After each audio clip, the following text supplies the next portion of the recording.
खास तौर से मैं मुसलमान हूँ और मुझे इस बात का बिल्कुल गर्व है कि मैं इस देश में अगर रहता हूँ आज, जो चारों तरफ से हमले हमारे ऊपर हो रहे हैं, तो सिर्फ और सिर्फ बाबा साहब अम्बेडकर के बनाए हुए संविधान की वजह से हम आज सुरक्षित यहाँ पर हैं। और ये लोग इस संविधान को बदलना चाहते हैं। दुनिया का सबसे अच्छा संविधान बदलने वाले की क्या एजुकेशन है पता नहीं, लेकिन जिन्होंने लिखा है 32 डिग्रियों के मालिक, पढ़े लिखे, उसके संविधान में इंटरफेरेंस करने की बात ऐसा है कि आसमान पे थूकना है। और हम इस संविधान का बहुत सम्मान करते हैं और बाबा साहब के इस 68 महापरिनिर्वाण दिवस पर हम अपनी तरफ से इनको श्रद्धांजलि देने आए और बहुत दिल से दुआएं इनके लिए है कि ऐसा ग्रेट इंसान जिसने समाज के दबे कुचलों की ज़बरदस्त लड़ाई लड़ी, शायद दुनिया में ऐसा कोई इंसान नहीं होगा। आज इनके लिए 2-2, 3-3, 4-4 किलोमीटर की लाइन लगी हुई है सिर्फ श्रद्धांजलि देने के लिए। मैं समझता हूँ बहुत ही ज़बरदस्त किस्म के इंसान थे ये, और हम सब लोगों को गर्व है ऐसे लोगों पर कि ऐसे लोगों के बनाए हुए संविधान में हम लोग रहते हैं। आप बोल रहे हैं कि लोग संविधान बदलना चाहते थे, हालांकि जो महायुति या फिर एनडीए वो बोलती है कि ये फेक नैरेटिव था जो विधानसभा में नहीं चला। ये नैरेटिव नहीं था।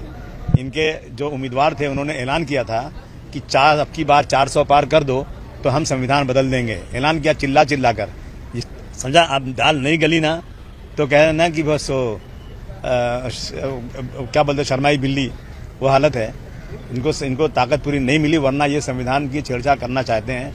आज दलितों का रिजर्वेशन पूरा खत्म हो रहा है। डॉक्टर भीमराव अम्बेडकर साहब ने उनको रिजर्वेशन दिया जो समाज के दबे कुचले लोग हैं, जिनको इंसाफ नहीं मिल रहा है। लेकिन ये सारी फैक्ट्री इंडस्ट्रीज बेच करके इसमें कहाँ रिजर्वेशन बचा है। तो सबको जागना चाहिए। एक बार आज़ादी की लड़ाई लड़ी हम लोगों ने, एक बार इस देश के संविधान को बचाने की भी लड़ाई लड़नी पड़ेगी।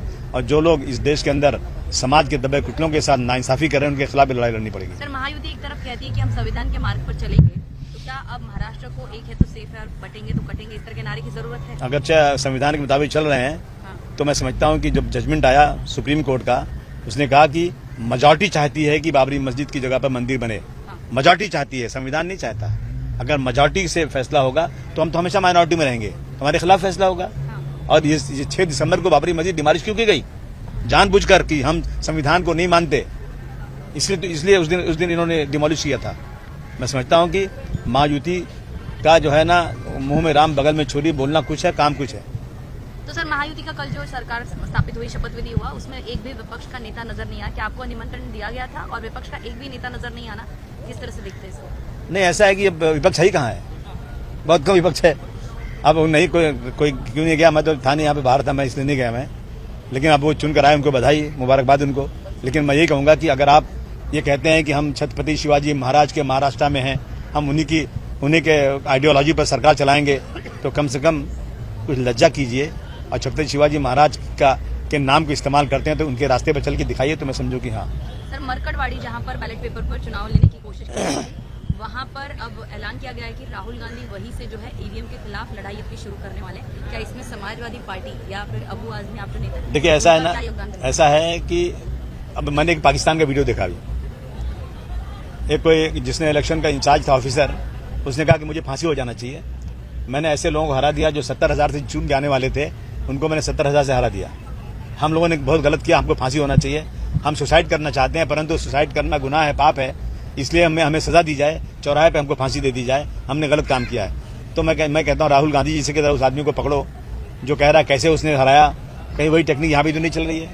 और मैं कहूँगा महायुति से कि अगर आप लोग सचमुच चुन कर आए हैं, इसमें कहीं भी ईवीएम का कुछ लेना देना नहीं है, तो एक बार आप कह दीजिए जोर से कि हाँ ईवीएम खरा हटा दो, हम फिर उतने वोट चुन कराएंगे, तब मैं समझूँ कि हाँ आप सच्चे इंसान हैं। सर, संभल का देखिए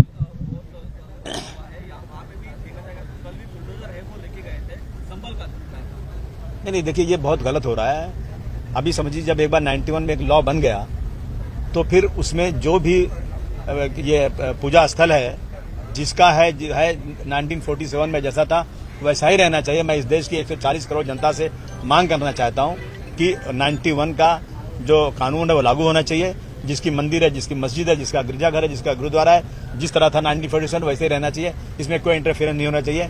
इनको लगता है महायुति को कि यही सब करने से चुनकर आ जाएंगे, पोलराइजेशन हो जाएगा, बटेंगे तो कटेंगे। कौन बटेगा भाई? हम तो कहते हैं जुड़ेंगे तो मजबूत होंगे, सेफ होंगे। तो इस तरह की बातें करके जनता में एक भ्रम पैदा करना, मैं समझता हूँ कि जो लोग भी धर्म को लाते हैं राजनीति में वो अच्छे आदमी नहीं होते। मुद्दा डाइवर्ट करने के लिए, तो क्या आप ये किया जा रहा है? नहीं भाई, अदानी का मुद्दा है तो बहुत बड़ा है, लेकिन इस तरह से अगर किसी चीज को अवॉइड करने के लिए ऐसा किया जा रहा है, मैं समझा कि बहुत ही निचले दर्जे की राजनीति है।